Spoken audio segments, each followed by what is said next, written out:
Hey everyone, it's Reed. In my conversation you're going to hear today, it is all about building social infrastructure. And that is what we are doing at the Union.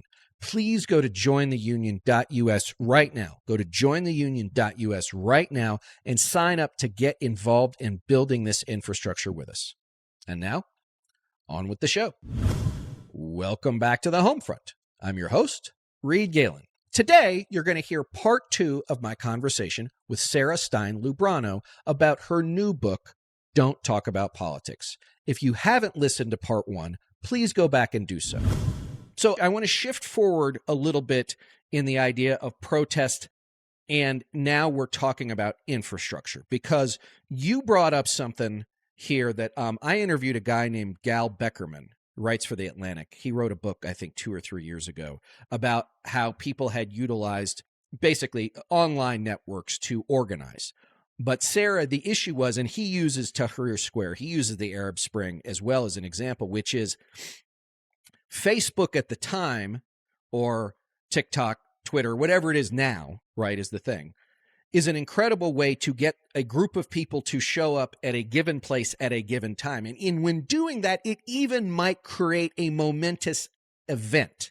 However, if you have not done the work to create the infrastructure that can then fill that void, you either get chaos or you get something as bad or worse.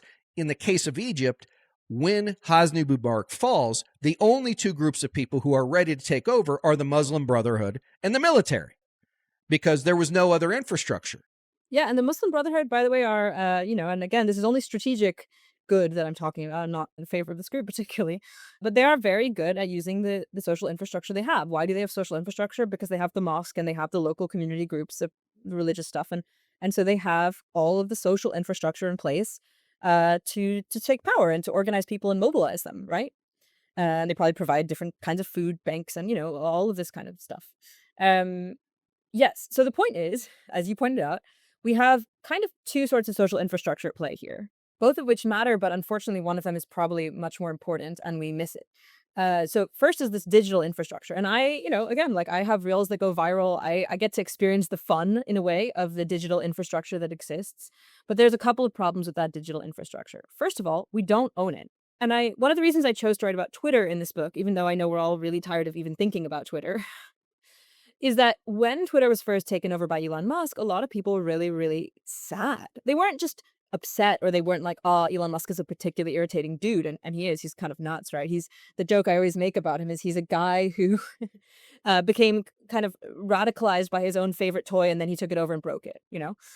But it's not about that. It's that people really expected from Twitter that it would be the public sphere, that it would be this kind of like mythical infrastructure that would let us all really speak to each other and do a democracy. And that is probably a misguided hope for a lot of reasons that have to do with how platforms work, how virality works, how networks work. But also, we don't own Twitter. Like, it is not a democratic infrastructure. It can't be, because we don't own it. It's not owned by the government even, but it's certainly not owned by the users. We feel like we own it because we're using it, but we actually, it can be owned by anyone. Elon Musk could shut it down tomorrow. Honestly, he may well. Who knows? If like he gets into another fight with an ex-wife or something, maybe that's what's going to happen. So that's one problem, right? Or similarly, every platform I'm on right now could be shut down by a billionaire.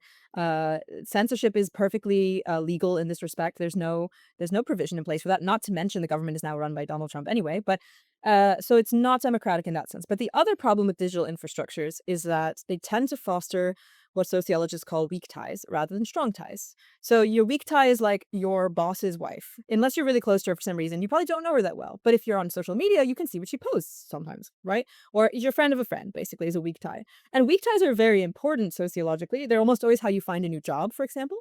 Because the people that you're very close to already know about any potential jobs for you, but then their friends might know the job you need.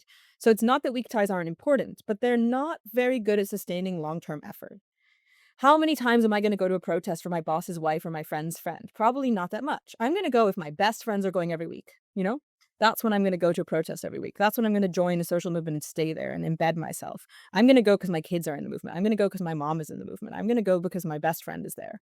And social movements have been using digital infrastructures for a while, and as you've noted, we can see these massive social movements spring up, but we can also see them get shut down really rapidly, both by the authorities and simply by the fact that it's actually really hard to sustain weak tie social movements. There's a professor up at Dartmouth, Jeff Charlotte, who wrote an incredible book called Slow Civil War. And we were talking about this a few weeks ago, Sarah.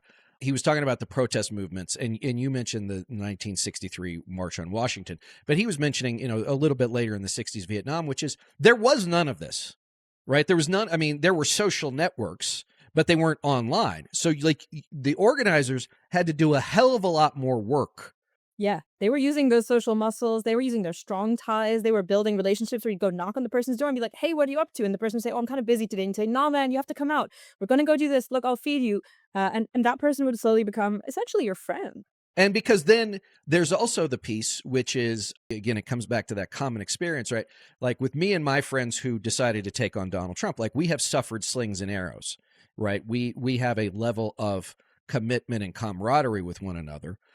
Because we have been through a trial and a tribulation together. But you say this, if less time and energy are required to make sure people show up, and that means fewer contact hours, fewer people doing the hard work of recruiting, and far fewer people changing their beliefs. So you and I hope hundreds of thousands, millions of people listen to this, right? And if we ask them to come out and do one thing, hit like, hit retweet, remix a video, whatever it is, let's say we'd get a 10% turnout, right? If we asked 1,000 people to show up, maybe they would, right? But then they're going to go home, right? And they're like, that was fun. I was like, I like Reed, I like Sarah, that was terrific. But like, have we changed their lives? No. Did we get them to, they probably already believed it because they showed up.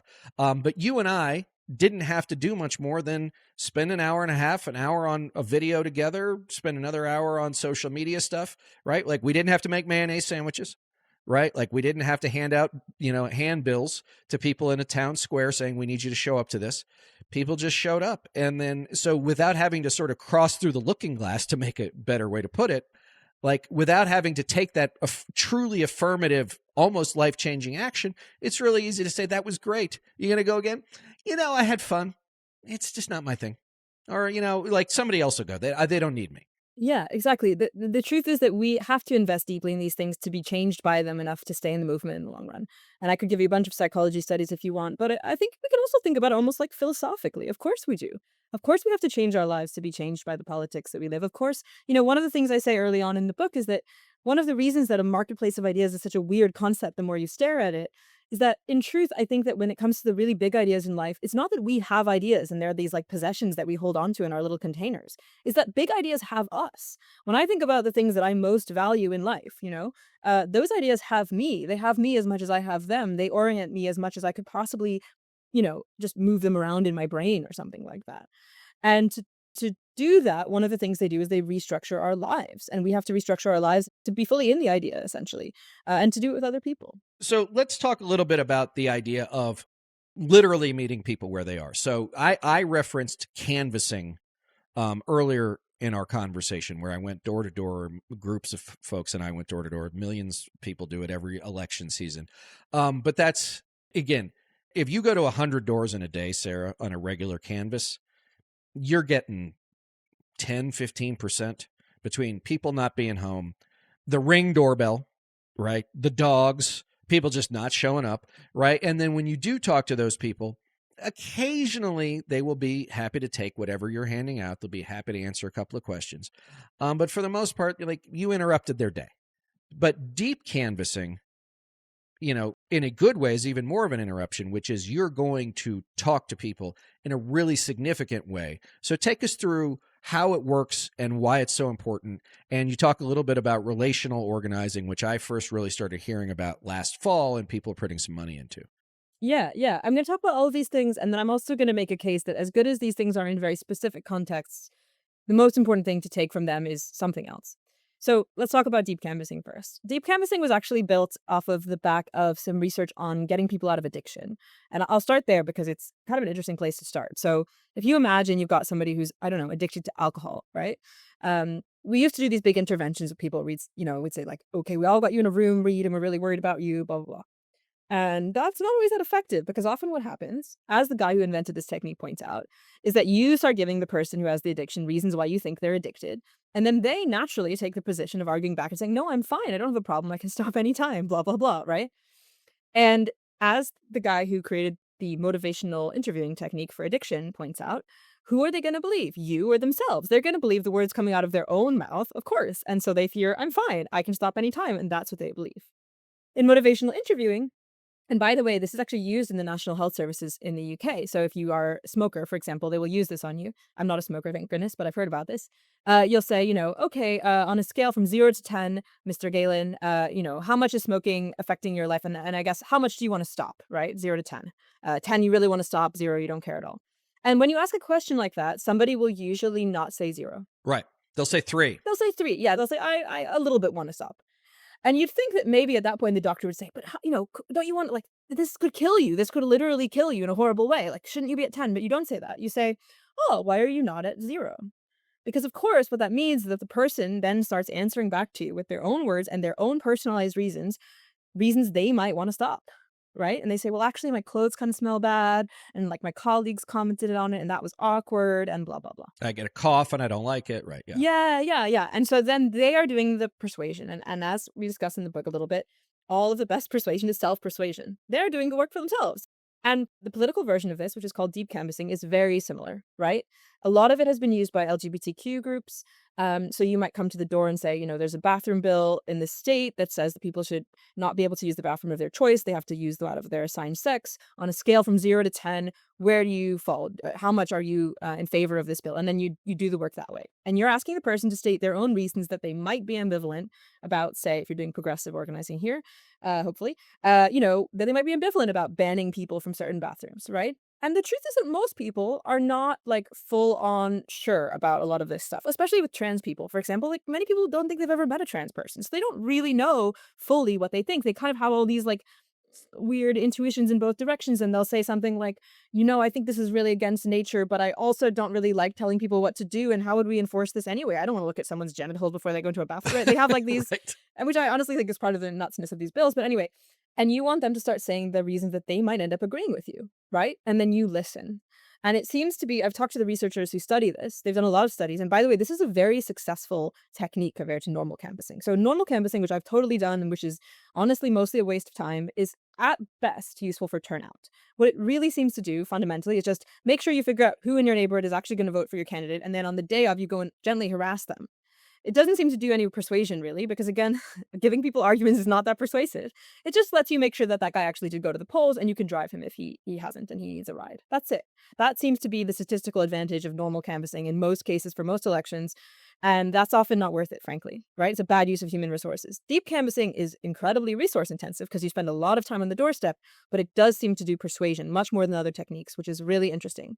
And what seems to be important is this thing about ambiguity, this 0 to 10 approach. The person's doing self-persuasion.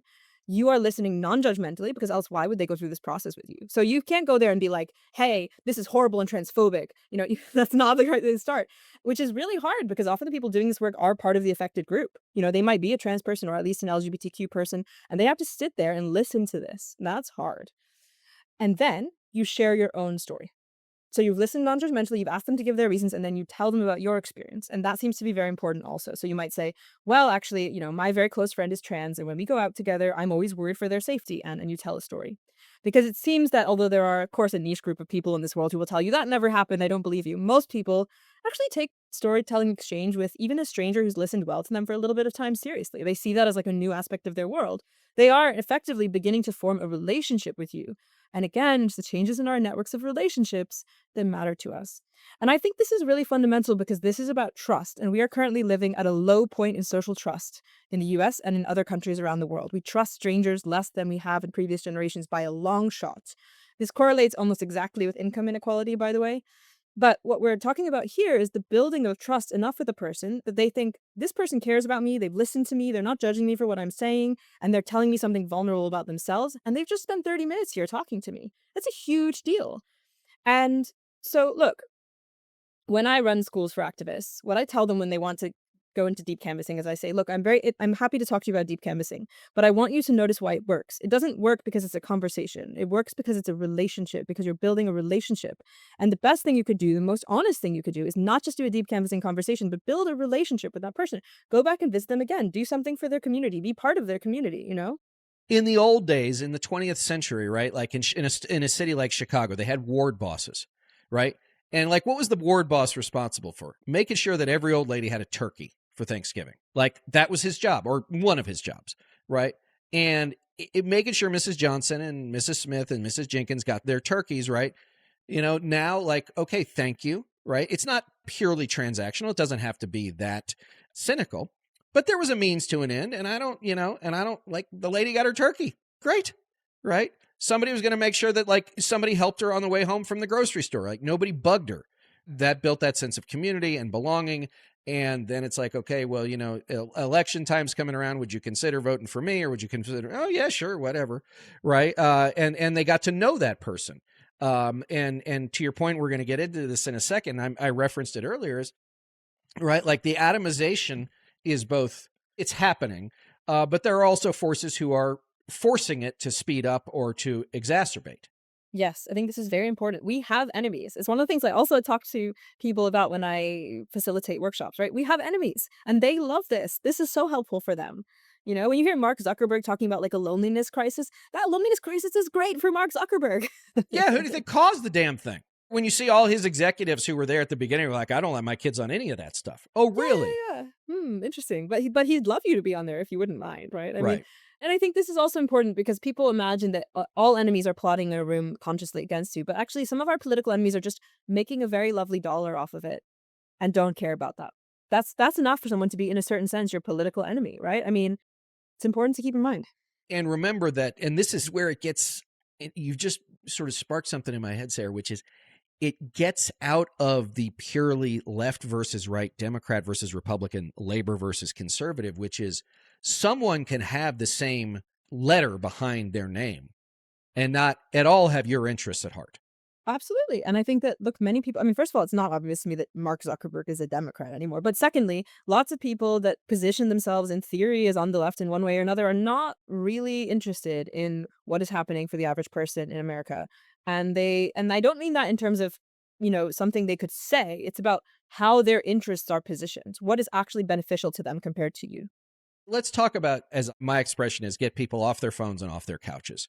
So you wrote, quote, this was a Harvard happiness study. It found that close relationships were the single best predictor of happiness, more important than IQ, cholesterol, or wealth. Close relationships kept these men in better physical and mental health and even slowed aging. So you'll forgive me, and I say this to my Democratic friends out there, that when I hear you're spending $20 million to figure out how to talk to young men, you're missing the whole fucking point. The point isn't that, like, they have decided that, like, we need more people like Joe Rogan to talk to them. It is that they are going to the likes of Joe Rogan or Andrew Tate or Jordan Peterson or any of these people because they are looking desperately for something and these people are providing it, right? Not because they necessarily talk to them in a certain way. That might matter marginally. The syntax and the idiom might matter marginally. But to me, it's that there's a big friggin' hole they're trying to fill and these assholes are filling it. Let's think about this for a second. Okay, I'm going to use economics, right? When I wasn't the best economics student, I always own up to that so people can correct my economics. But nevertheless, after many years at 34, I understand a little bit of economics. And one of the things that I think is useful to think about in this case is something called weak substitutes, right? So sometimes you get these like weird economic things where, like, I don't know, there's a coffee shortage. And so people eventually start saying, okay, well, I can't buy coffee or it's too expensive, so I'm going to buy tea instead. Tea is a weak substitute for coffee. If you're a coffee lover, you really don't want tea instead of coffee. All the Brits will be like, what the hell? But anyway, look, but actually, there are lots of weak substitutes in life, right? I don't know if this one actually holds out empirically, but people often joke about how Netflix is a weak substitute for sex. It used to be Netflix and chill, and now it's just Netflix. Well, I think you can think about this in terms of money, but you can also think about this in terms of effort, right? If you're sitting on the couch with your partner, I'm a pro-sex person, by the way, and you could go and have sex with them, but that might take a little bit more effort and be a bit more stressful, and, you'd have to talk about your feelings and whatever. Or you can just watch another episode of Netflix, which is already about to play because it's the next episode is coming, right? And okay, well, you often end up watching Netflix, but in the long run in life, you would be happier probably if you went and had sex with your partner. This is just an example. But the thing is, a lot of things in life are structured like that. There's the sort of like somewhat easy thing, which is actually much less socially connecting and important. And then there's the harder thing, which is better for you in the long run. And a lot of us are facing bad, weak substitutes in our lives, and we end up sucked into those weak substitutes. So a lot of the time, like, people are like, oh my gosh, there's like everyone's on their phones, blah, blah, blah. Yes, because that's a weak substitute for the things they would really rather be doing. And one of the reasons that they get sucked into the weak substitute is because it takes effort. And the other one is it is expensive. I mean, we are living through a massive cost of living crisis.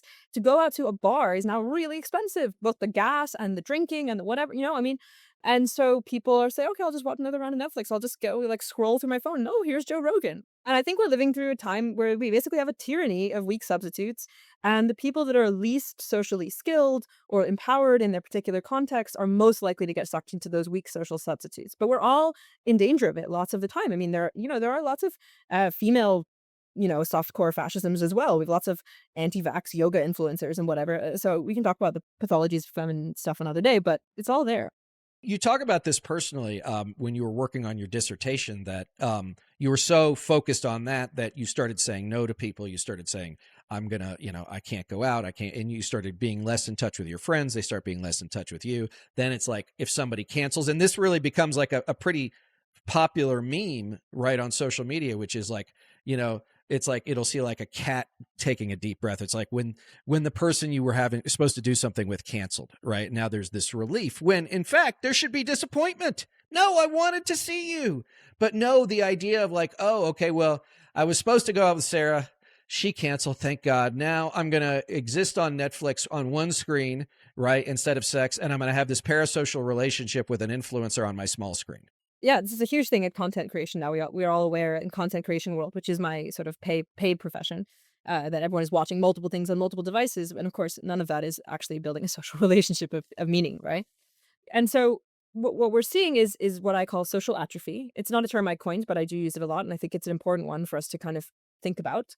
And this is not just an idea. I mean, it is also a trackable neuropsychological phenomenon. There are neuroscientists who study this. I have interviewed them. They are very interested in the changes that happen in the brain. And two of the changes that are most important are, in general, we get a weakening of our social skills.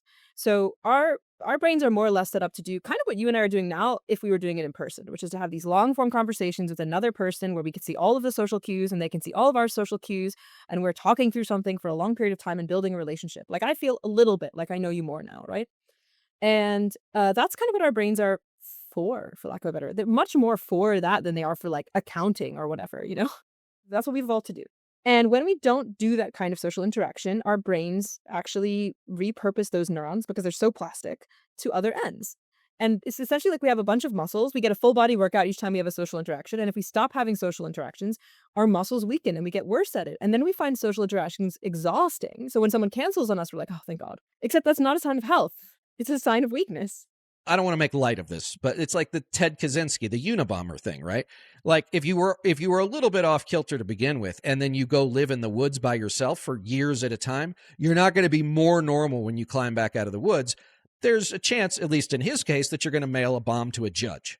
Yes. Right? Yeah. Like, And let's talk about this second aspect of social atrophy. So it's not just that you're going to find things exhausting and hard and you're going to opt out of them more and more and get into this vicious cycle of basically like canceling and withdrawing. That's true. But there's another thing that happens, which is also rather dangerous, which is that the more time we spend alone, the less we use the social bits of our brain and the more we use the bits of our brain that are often called the default network. And the default network is like the bit of your brain that daydreams, which sounds nice, or like imagines stuff, which sounds nice, except when you are not having social interactions, but you are imagining, what you tend to do is slowly develop basically socially paranoid thoughts. So you're not having paranoia the way, unfortunately, people with schizophrenia might have paranoia, where they, I don't know, think aliens are going to eat their brain. But you are having paranoia that, like, you know what, Reed doesn't really like me, and his whole group of friends have actually never been that nice to me, and this person didn't text me back, and that must mean they dislike me. And you slowly become genuinely a lot, not just worse at reading social cues, but inclined to see those things negatively and attribute negative intention to neutral events. And this makes you paranoid. and with texting, right? And with so much of texting is like you can't judge tone and intent. So depending on your given mood, right? What that person said to you, what Bob said to you could mean 180 degrees worth of things, as opposed to like, that's why I call people, right? Yes. Because Yeah, if you even just on the phone, you have much more sense of, hey, what were we talking about there? What's going on? And I'd venture to say there's a lot of times they didn't mean what you thought they meant, but you brought to your own insecurities, or as you said, that social aplasticity, what you thought they were saying. Yeah, exactly. And so I suspect, and one of the arguments I'm working on in a piece that's coming out soon, hopefully, actually, in something called the Ideas Letter, is that I've already written this on my Substack, but I'm developing the data further, looking at more data, talking to more scientists. that we're living through a particularly socially atrophied time because we know this bit we have done. We know Americans are spending more time alone than they ever have before, basically. We know this through something called the American Time Use Survey. And when you look at how much time people are spending alone compared to previous generations and decades, it's really striking. We are alone for more hours of the day. We actually don't say we're lonelier, which is really interesting. And we could get into that if you really want to go into that rabbit hole, but we are more alone.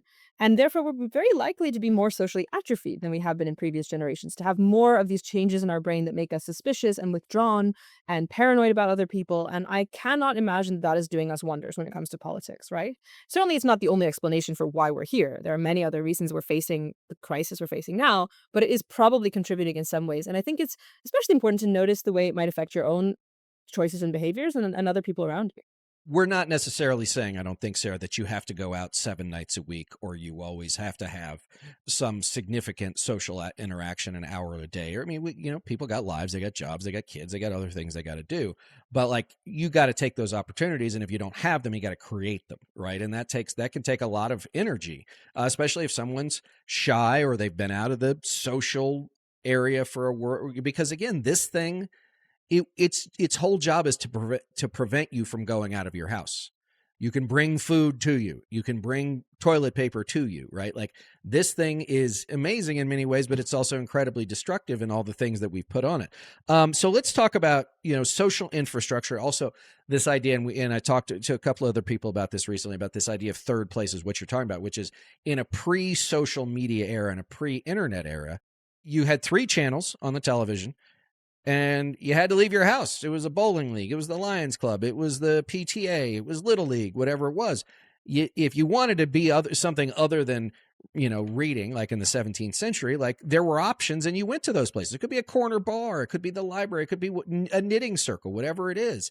And we've lost a lot of that. And again, I think some of it's because of social media. I think some of it's, to your point, like COVID was a massive, I think, blow. And I think that we're, at least in the US area, I think we're still suffering from PTSD over COVID as a country that we have not either individually or collectively dealt with. But it put us into a place where home was safe, right? The phone was safe. The TV was safe. Everything else out there, scary, which, as you say a little bit, a few pages later, also what the bad guys want. Yeah, lots of people have lots to benefit from here. I mean, just to go back to the thing about the phone for a second, we're facing two things, right? We're facing the way the phone keeps us away from other people in person, and we're also facing the way that part of how it does that is by taking things that used to be relational and making them transactional, right? So imagine that maybe you used to have a gym membership and you'd go to the gym in person, and then maybe you didn't know how to do something and someone would show you, and then you become friends, and then you have a gym friend. How nice, right? Nowadays, a lot of people are transitioning those kinds of activities into transactional things. Maybe you have a trainer, maybe you have an influencer and you're watching them on your phone, but you're not actually talking to the person next to you and having that relationship. And I could give you a million other examples, but one of the things that happens is, like, the Deliveroo guy comes and you don't even say hi, you just take the bag. I mean, I'm always shocked by how transactional it really is. Thanks, okay, bye. Maybe not even thanks, right? And that also changes the way we see other human beings. I mean, it is almost philosophical or moral, or I mean, it is in a way, right? It's like they're not even a person anymore. They're like a delivery robot to you. And I think that is also a big shift that we've totally underestimated in a lot of ways. So, sociologist Robert Putnam is the most famous example. He went on a big crusade about this correctly. I don't agree with all of his takes on this, but he absolutely correctly identified that Americans over the last 70 years have become more and more and more individualist. They have spent more and more time alone. They, by the way, have fewer friends. They report having fewer friends and spending less time with those friends. And they are way less likely to be members of clubs, which is a great sort of like technology for making you meet up in person and do stuff with people you don't really know who might have some political differences from you.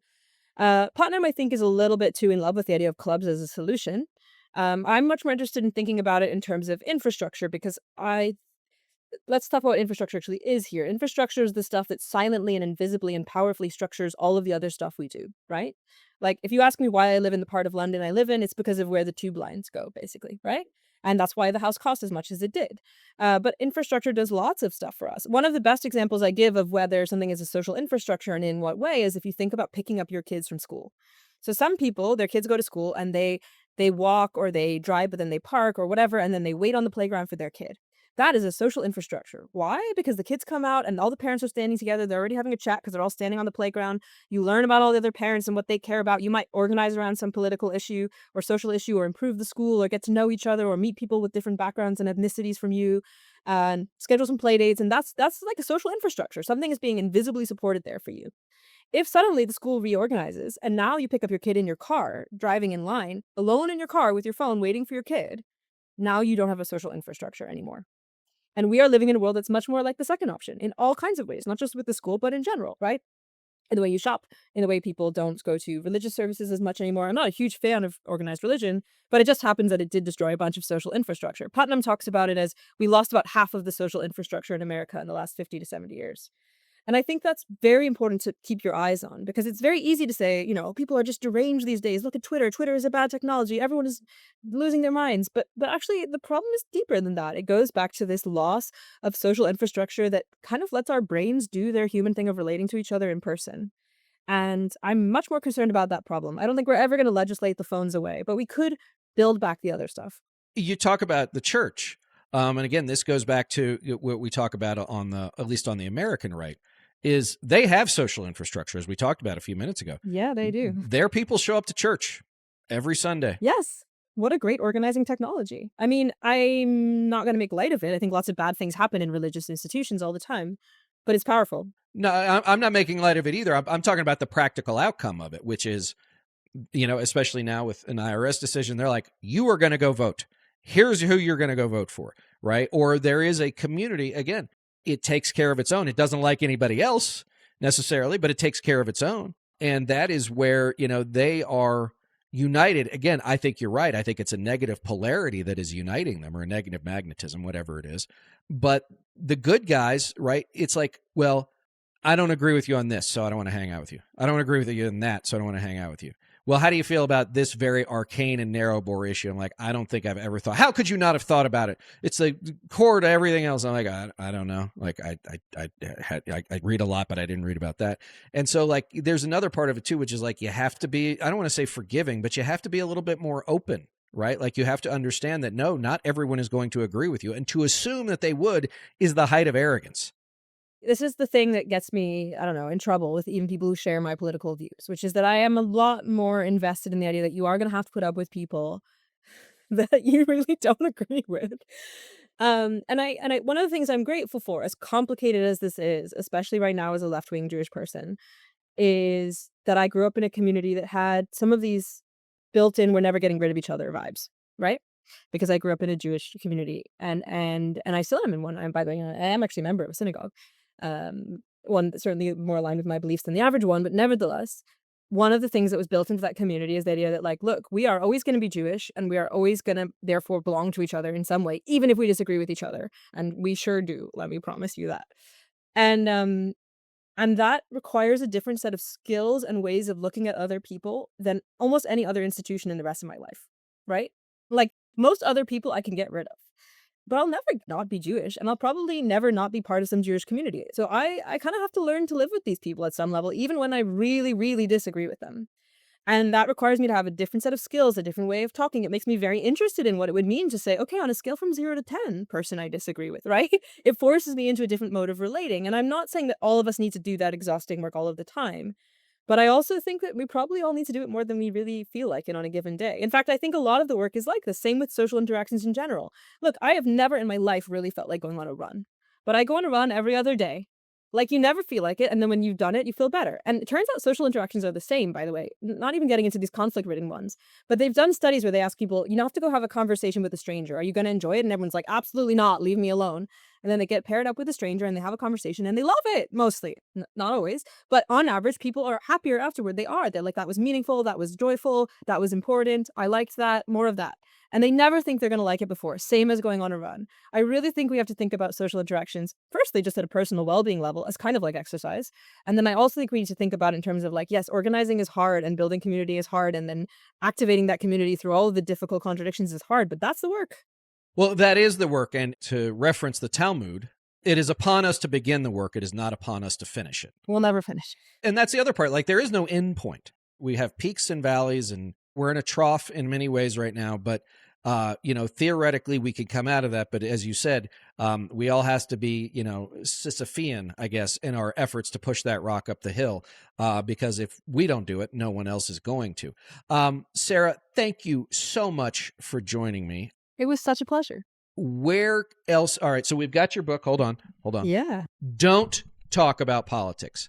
Get this book, guys. I have read it from cover to cover. I have all sorts of highlights. If I could highlight the whole book, I would. But it is, for me, in many ways, Sarah, a manual, a how-to book for so much of the stuff that we work on at the union. But aside from the book, where else can we find you online? I have a Substack. I post every couple of weeks, sometimes more. I'm on TikTok and Instagram, and I make reels that I put up almost every day. So you can have little thought bites, and then get off, then get off the apps and go talk to people in person. Yeah, I'd love to see you all online, but then I'd love to go do something in person together because that's where the work is. Well, amen to that. As always, gang, you can find me on Twitter, TikTok, X, says.us, Blue Sky, blah, blah, blah, blah, blah, at Reed Galen, Threads and Instagram at Reed_Galen USA. Yes, we are all beholden to those damn apps, but that's where you can probably find us if you don't see us in person. Sarah, thank you so much for joining me. Thank you so much for such an enthusiastic read of the book. I so appreciate it. It's wonderful to be seen. And everybody else, we'll see you next time.